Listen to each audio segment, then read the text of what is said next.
bismillah ya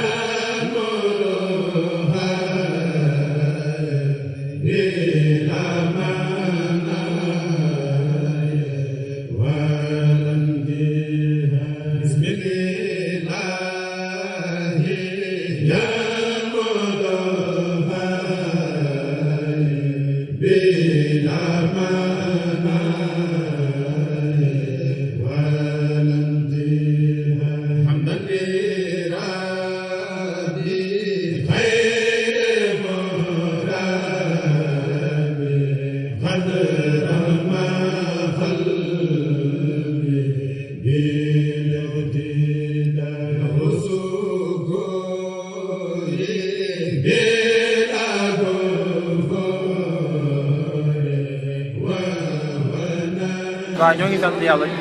julli Yonent bi sallallahu alayhi wa sallam di sant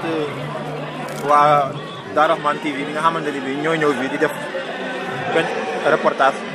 di leen sant waaw li nga laaj am na solo lool solo si gàmmu moom doo ñu sëkk rek ne mooy màggal guddi Yonent bi sallallahu alayhi wa sallam gi mu gën a àdduna mais suñu sang ba Cheikh Ahmadou Bamba Khadimu Rasuul ni mu ko fonke woon kon doy nañ ñu xam ne gàmmu lu am solo la ndax boo demee ci xasida gi muy wax gi mu tuddee gës bul xulóom nga xam ne da koo jagle bu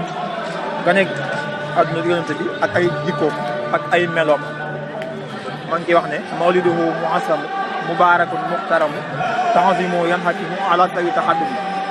mu ne juddu Yonent bi sallallahu alayhi wa sallam nee na lu ñu màggal la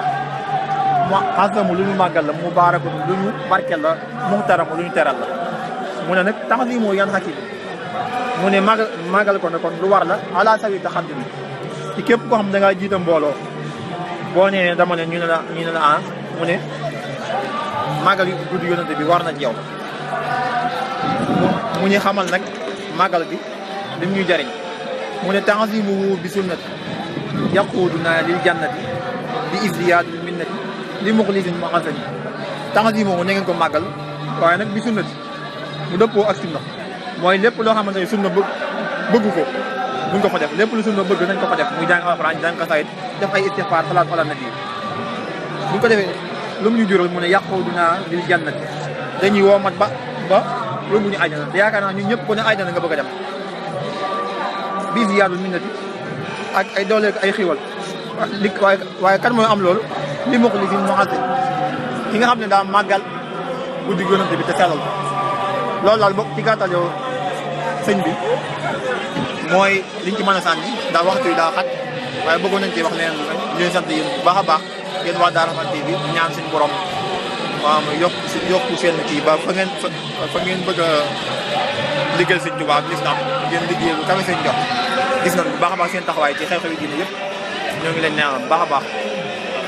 ñaan ci barke sëñ Tuubaa ngeen yokku barke moo jërëjëf